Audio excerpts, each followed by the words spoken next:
Hey everybody, welcome to OK Talks. I am your host, Oliver Kendall.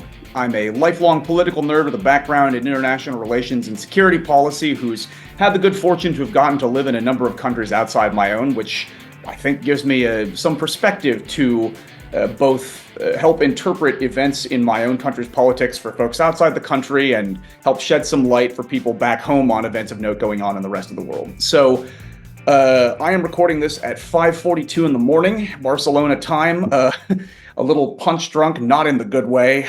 Tired high, also not in the good way, and only for being tired. In the wake of having just watched the first presidential debate of the general election of the 2024 cycle. And there's a long tradition of Democrats engaging in what virtually all of us have referred to at one point or another as bedwetting after certain events in the campaign cycle. And I will not deny to you that I'm doing a little bit of that at the moment. I am taking part in that proud Democratic tradition of freaking out. I will Panic, say, panic. yes, very much so. This debate, unfortunately, gave me big 2012 first Obama versus Romney vibes, which were not great at the time, if anybody recalls how things looked after that first debate. And unfortunately, my viewpoint seems to be reflected by a lot of Twitter also setting its hair on fire. So given that I have grown up in the Democratic Party, have worked in the Democratic Party's political space in various ways, and thus have evidently inherited this bedwetting tradition, I figured what better way to get an additional perspective on the debate than to bring onto the show my friend and Democrats Abroad colleague, and most importantly, in the context of this thing that I'm mentioning, former Republican Robert Gerrard, who I think maybe not having grown up in the Democratic tradition in the same way that I did, maybe has not inherited the bedwetting gene to the same degree, and might have a different reaction to the first presidential debate between Biden and Trump of the 2024 cycle. So, with that being the case, am I correct, Robert, that your impressions might be a little bit less panicky than mine? Oh, definitely. And I'm very happy to help conduct this therapy session for you, Oliver. You know what are friends for? Much appreciated. Honestly, yeah, I was a former Republican, former Libertarian, now obviously came back to sanity, voting for Biden, straight Democrat ticket every time I volunteer for the organization, get out the vote, communications, fundraising. I think I just saw a different set of stakes than a lot of people are putting the emphasis on. And I just wanted to sort of make that clear. And we have the discussion and sort of hash that kind of thing out. So I think we need to acknowledge after watching this debate that having a set of rules that did not allow the moderators to fact check in any way, which apparently was the rules, evidently is not going to work when one of the candidates has really no connection, no relationships whatsoever with the very concept of truth and objective fact. I mean, like I watched this debate and cynic that I am, started feeling bad in the first like 3 minutes because President Biden, we have to recognize the man had a cold. He had a cold. I mean, like his voice is already not as strong as it was 20 years ago, but like, You could we've all tell. heard him speak. We heard the State of the Union. We've heard him speak plenty of times. His voice was not on in the way that it usually is tonight. He had a cold. It's also, there's information coming up from people on the campaign. Yeah, guy had a cold. Uh, but, that made him look fragile and a little bit less, forceful in the beginning parts of the debate. And Trump was able to maintain discipline for the first, I don't know, third or so of the debate, which I'm afraid kind of set the tone. And unfortunately, the course of that tone setting did not get in any way impeded by any sort of fact checking whatsoever. Right. Because Exactly. Biden himself has come out after the debate and said, I can't think of a single thing that Trump said during the debate that was true. And That's true. And that's true. yeah, my preoccupation, and this is what, you and I we're texting each other during the debate and reacting to it in the immediate aftermath.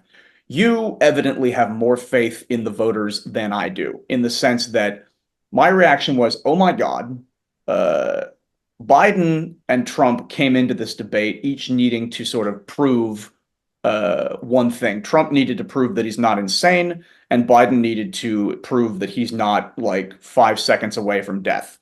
in terms of his age. And I will say I am on the record multiple times on my podcast in the past attacking people who go after Biden for the age thing. I also want to just state for the record, he is the best president of either of our lifetimes. I would argue he's the best president since the 1940s. I have Completely no agree. doubts. I have no doubts whatsoever about his ability to actually do the job of being president. My You concern, shouldn't. no, I don't think I should. Yeah, my concern is the optics of this debate are such that he, everybody's been saying, "Oh, Biden's too old," and I don't know that he succeeded in dispelling fears about that after this debate in the same way that he did after, say, the State of the Union a couple of months ago. Oh, I'm sure you're right. So I guess I should address. There's a few points there that yeah, the Democrats take to panicking like fans at a baseball game take to the wave. It is quite infectious the way the Democrats, as a somewhat new 6 or 7 year Democrat, maybe back when I was a kid in the Bronx, I was a little more of a Democrat, but my long political journey has landed me here back to the place of sanity. And I think now that I'm back in the place of sanity, I see things differently. So, what did both, I agree with you, what both candidates had to do and accomplish at this debate. And it's like that old meme, like, yeah, in that first 15 minutes, I thought they had us. It looked like they had us. But then it flipped because then what happened was after a bad first start with Biden's cold and his throat sounding like he needed a lozenge more than water, was a totally different debate. What we saw in the first couple of segments versus what the rest of the night was it was a complete flip. I understand why people get a bad first impression and then it continues on into the rest of the night. But I would say at worst, this debate was a draw, which continues Donald Trump's never winning a single debate streak. At worst, it was a draw. Because why? When you run against an incumbent president, you have to present to the American people why you're a valid and credible alternative. And in no way, shape, or form did Donald Trump accomplish that. Donald Trump had to shake, I'm a lunatic, I don't know what I'm talking about, and I lie constantly. He couldn't shake any of that. Biden had to shake, oh, he looks really old, and he couldn't shake that. I don't know. That balance seems a little off to me. I will say I do think you're right in I think that you're right in the sense that Trump, in a lot of ways, although he managed to somehow avoid talking about sharks and like boats electrocuting you, and windmills giving you cancer, or several of his other rallies' greatest hits, his answers at the beginning, okay, as the debate progressed, he started to lose discipline. Surely. He started making faces and doing the kind of stuff that his advisors have been trying to talk him out of for a long time. He started rambling and making claims that were factually. I mean, okay, nothing he said. Biden's correct. Nothing he said during the entire debate was true. He said Nothing. things that Nothing. veered off further from reality as the debate went on. Like he trotted out again the like Democrats want to abort babies after the 10th month thing, which any high school sophomore who's made it 3 weeks into their health class would understand is a little strange. He did, and all of the endless references to Biden letting in people from prisons and insane asylums. Like I don't fully know what he's talking about there. I'm sure that there are certain corners of Breitbart where they would get the dog whistle there, but I think that is sort of like Fox News, like Newsmax code speak that won't play outside of those universes. Yeah. I think that he did, it is true, start to get worse during the course of the debate. I also think one He more. ran out of gas. Trump ran I out of think, yeah, gas. I think Biden had a slow start and then Trump ran out of gas. If the debate had gone on an hour and a half longer, God forbid, because it's already 5:51 in the morning our time. If the debate had gone on an hour longer, I think things would have continued to improve. Unfortunately, though, yeah, the president's slow start, I think, set the tone in a way that was negative. Another, Surely. you referenced the meme of like, it looks like they got us, it looks like they got us, maybe not. As you say that, one thing that's giving me is my memory of the night of the midterm elections of 2018, where initially there was a sort of, and actually in the presidential election of 2020, where there's a sort of red mirage of Red things Mirage. initially looking good, but like Trump was able to look, he was able to look in charge and in command or something in the first little period of time because he didn't do anything completely insane, given what his standards for insane are. That didn't last. Yeah, but he didn't do anything completely insane in the first little period of time of the debate. The thing that he did that was insane was that he just lied almost endlessly during that period of time. And since the rules did not allow the moderators, and by the way, you know, I will let others pile on CNN for the way they handled this debate. I don't want to attack Jake Tapper and Dana Bash. I do not think this was their fault. But the rules that CNN came up with, the rules that were here that did not allow the moderators to in any way fact check, did allow Trump to basically just monologue things that are not true for the first half hour or so in a way that was more prepared than the untruths in the later part of the debate were. And I think that it'll take a couple of days for the fact checks to start really rolling in. But I They're do going to think be very that, one-sided. yeah, They're I going think to that be astronomically I think that one-sided. President Biden committed the sin of you know, the guy has a stammer. He stuttered some during the debate. There are one or two Absolutely. times where he did start making a point and pivoted in a way that it was a little bit difficult to follow. But like he stammered while giving articulate responses to policy questions, whereas Trump either either just completely lied about something in a way where it's an issue that he hopes people won't figure out in real time that he was lying, in which case we'll get the fact check later, or he just pivoted in some strange way to trying some sort of attack on the border and, oh yeah, insane asylums are crossing the border or caravans, something, something like that. I What don't would know. you do about childcare? Well, he's letting in all the murderers and rapists. Here's another funny thing: is that gun crime, violent crime, and murder rates have been plummeting for 3 straight years. So Yeah. all these Republican talking points about violent immigrants coming across the border clearly are more fiction, Republican fan fiction. But yeah, I'm not going to sit here and say Biden had the best debate of his life and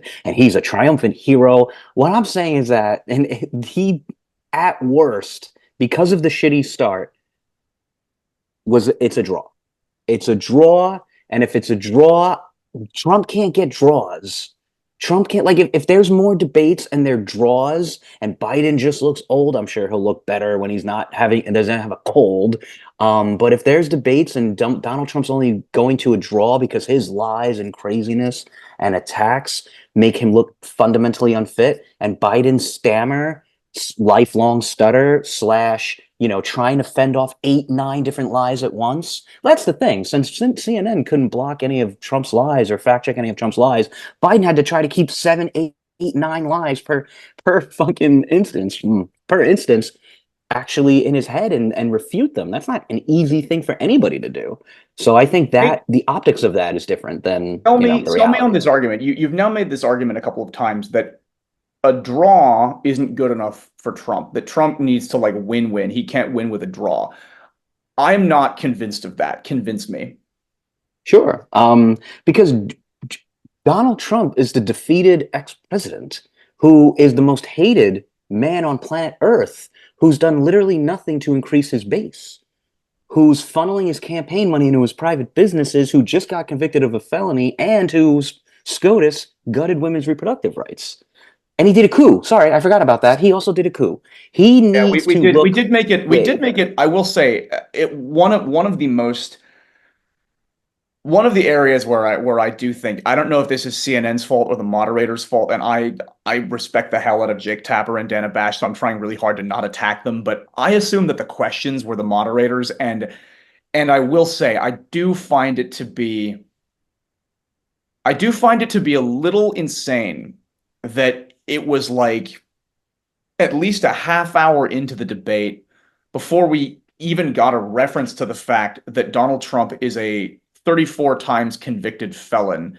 And I believe that it was Biden who had to bring that up. I find it a little I think insane so. that the first question was about the economy, which every actual metric will show you is performing better than the Best in the economy of world. any other Best in the developed world. country on earth We have unemployment that is lower than at any time since I think the 60s. Inflation is going in the right direction. The stock market keeps breaking record after record, and yet, Biden's a commie or whatever. I mean, like, but The my TSA point is, keeps setting records at airports, by the way.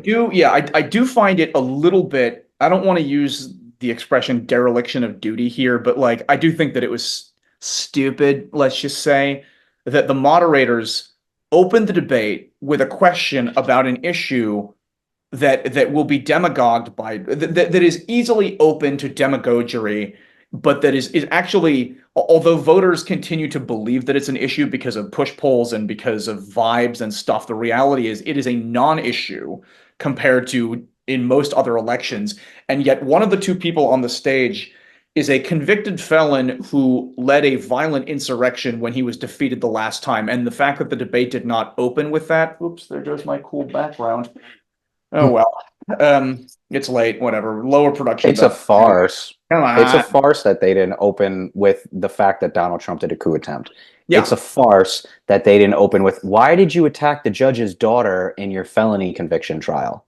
yeah. It's a farce that they talked about the contributions of the Biden administration towards Black Americans without providing any context of the litany of great things that he's done for Black Americans, from the To be HBCUs to fair, it is on Biden to provide the answer to that question, and he did. He answered that yeah, he did. question fine. I thought he did a very good job of listing out various of the things that he's done, and he also did a good job of acknowledging the need for more. Honestly, this is the thing. In terms of the content of what he actually said,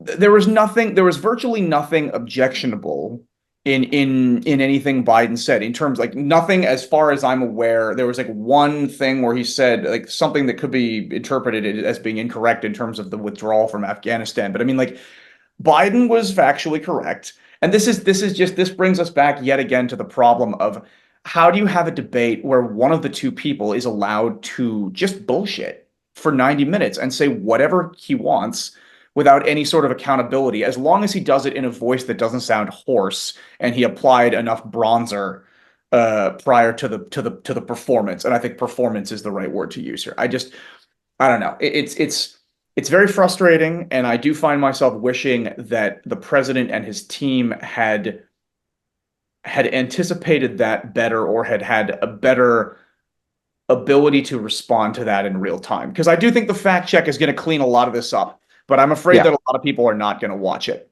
or But not going also to be. he's the president of the United States. He's got a very important job. Yeah, He he's does busy. very important things. So, hey, here's the 80th Trump lie you have to think to deflect. Isn't going to be on the top of his head. He's going to leave the debate and then go try to work on, a litany of other issues for the country and the world. So I just think like Biden's a speak softly and carry a big stick type of guy. I think we Unfortunately, he live in an spoke very era. softly tonight. And Uh, yeah, exactly. But yeah. I do think he was able to he showed that he can articulate these positions. I think it's important when you talk about mental fitness and mental decline. Donald Trump, he was rambling incoherently. He was going on such tangents that I don't even know where he came up with these ideas. Part of it to not have to answer the question, part of it because that's how his mind works. Whereas old Joe Biden was just old with a raspy voice and still was articulating incredibly in-depth policy positions. Now, One I know other that's thing, not sexy, but I'm just saying it's a fact. one other thing that's giving me a little bit of hope as we're talking is that, to me, Trump didn't sound as crazy as I had hoped, because I am one of the nerds who follows politics obsessively in lieu of sports or any sort of more mentally healthy hobby.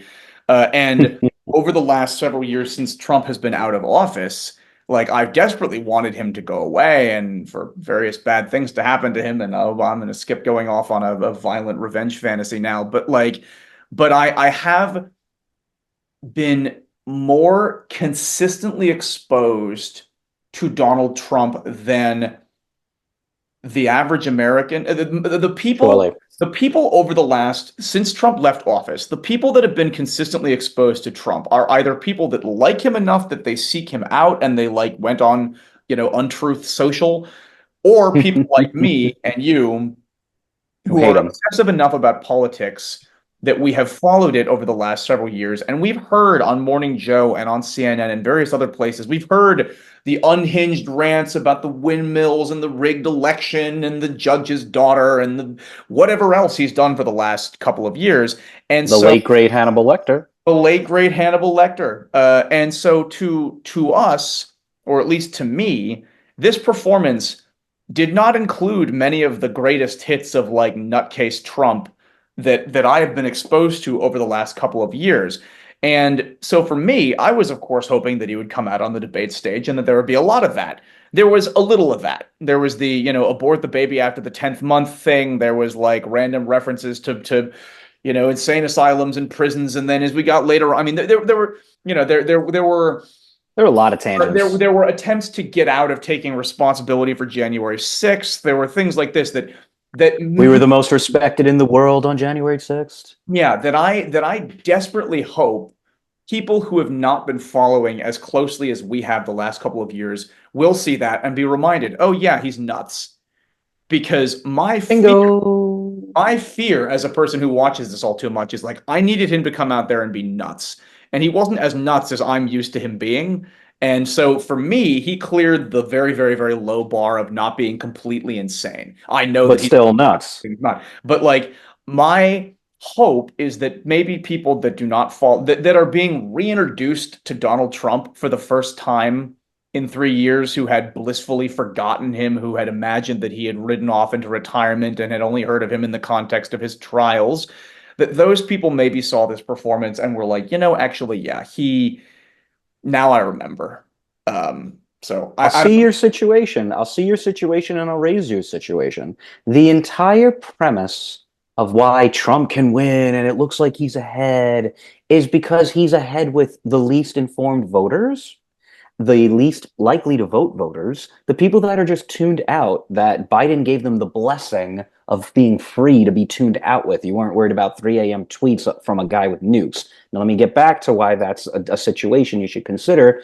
What in this debate got any of those people, yeah, Trump, that's it. That's my man. I'm going to go vote for that. I don't think he did that at all. So the people he needs to get, these low turnout, low information voters to have a shot, I don't think he's done it at all. I mean, how does this stop is it going to stop these massive protest votes in the Republican primaries? Is it going to stop his lack of public endorsements? Is he going to get a single endorsement publicly from this, from the Fortune 100 CEO, from a church leader? Like, I mean, what's going to happen here? So like, yeah, that's why I say it's a draw. Biden looked old. Biden had a cold. Biden still articulated excellent policy positions, but he didn't do it in a pretty sexy way. And so he's going to catch a lot of flack because there's something about the Washington, D.C. media's existential crisis with how old they are, and they project that onto him. I have friends that are like this. The guy rides a bike every day. He does yoga. He has the best healthcare in all of human history. Saudi kings and Elon Musk can't get the healthcare that Joe Biden gets. They can bring him back from the dead. Like, he's mostly dead means he's still alive. Like, well, we can do this. Channeling Bill Maher here, I would vote for Joe Biden against Donald Trump if we were voting for Joe Biden's head suspended in a jar of blue liquid.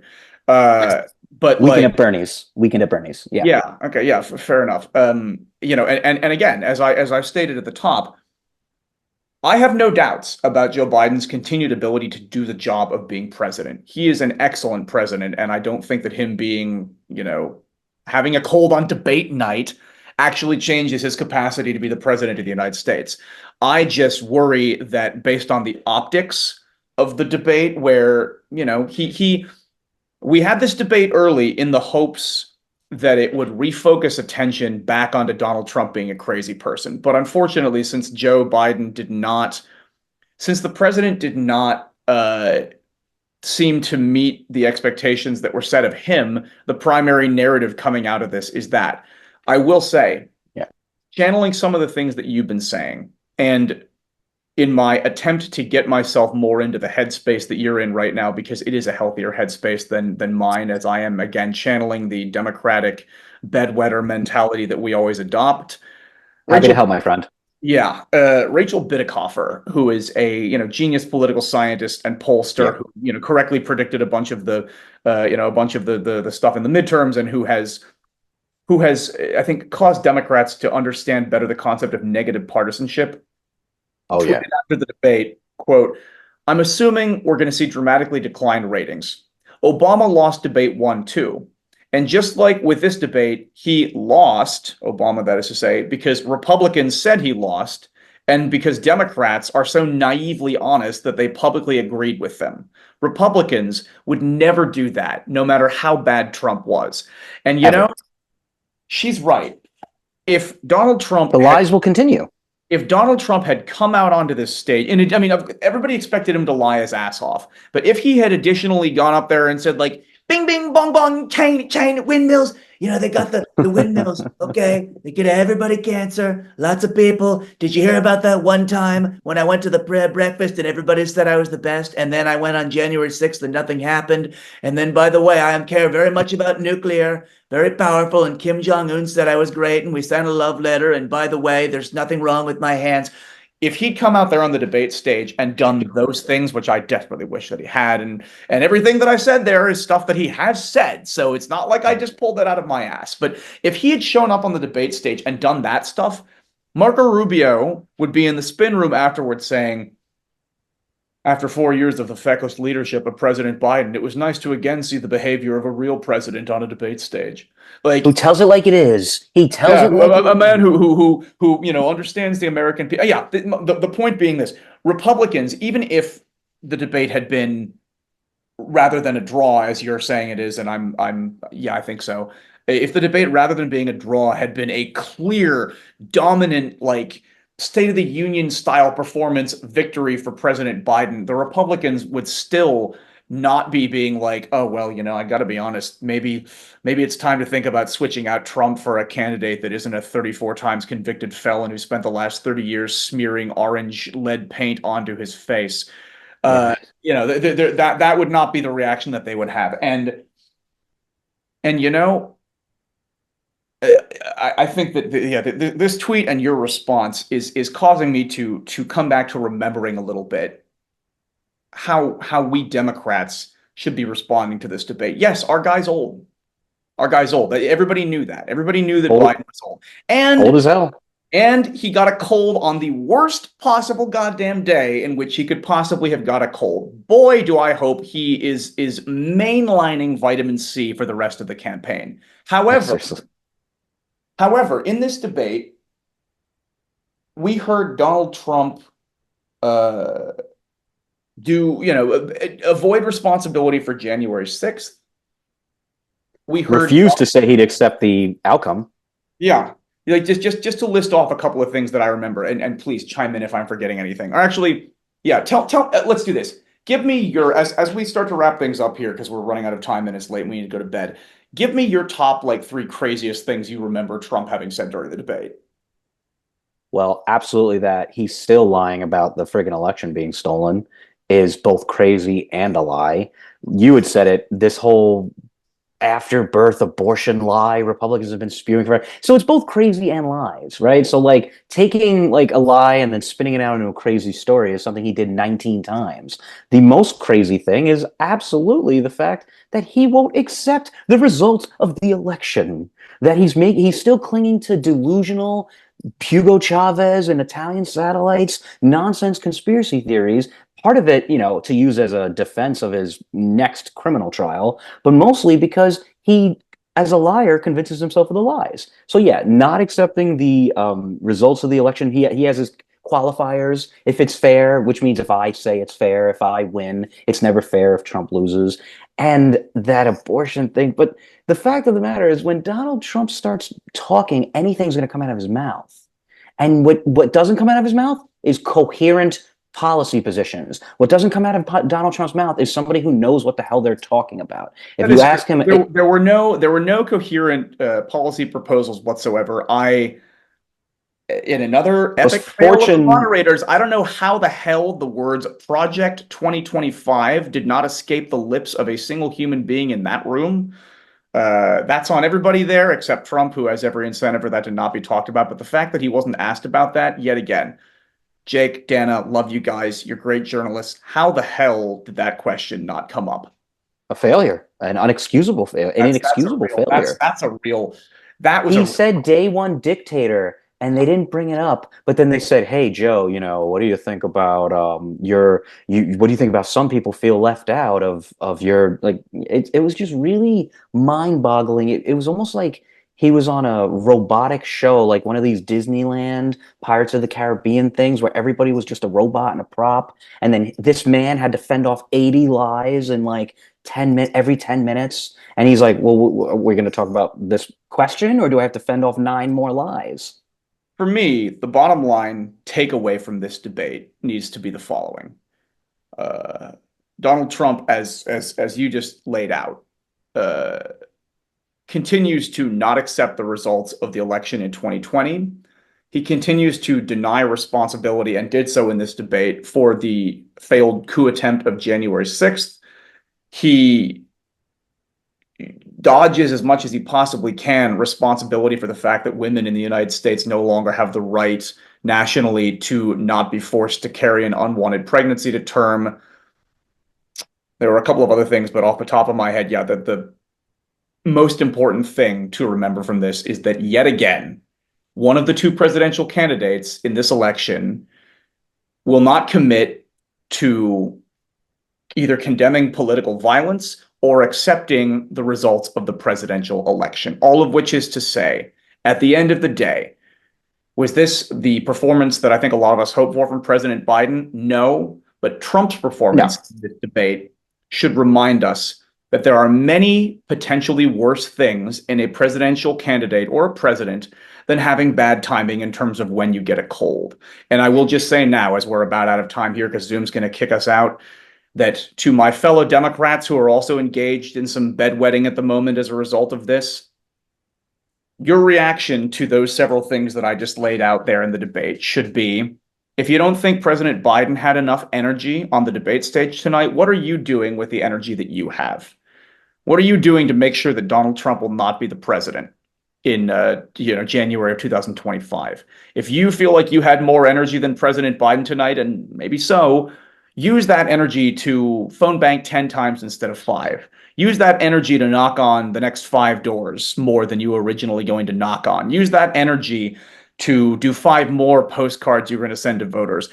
Reach out to people you know who are unreliable voters, who are the kinds of people who don't follow politics that closely. They understand Trump is terrible. Make sure those people are registered to vote. Make sure they are reminded of what the stakes are, and bring 10 of those people to the polls with you in November. That's all we can do right now. In any case, And raise money and donate money and tell the truth and actually get informed. If you believe in something, if you actually passionately care about things, learn where the two candidates stand on them, and then learn to articulate those points to people. this is where we are. The choice is between an older guy who had the bad luck to get a cold and an authoritarian lunatic. That's it. That's exactly the choice. And That's it doesn't matter. I don't care if Biden was 102. I'm voting for him every single time.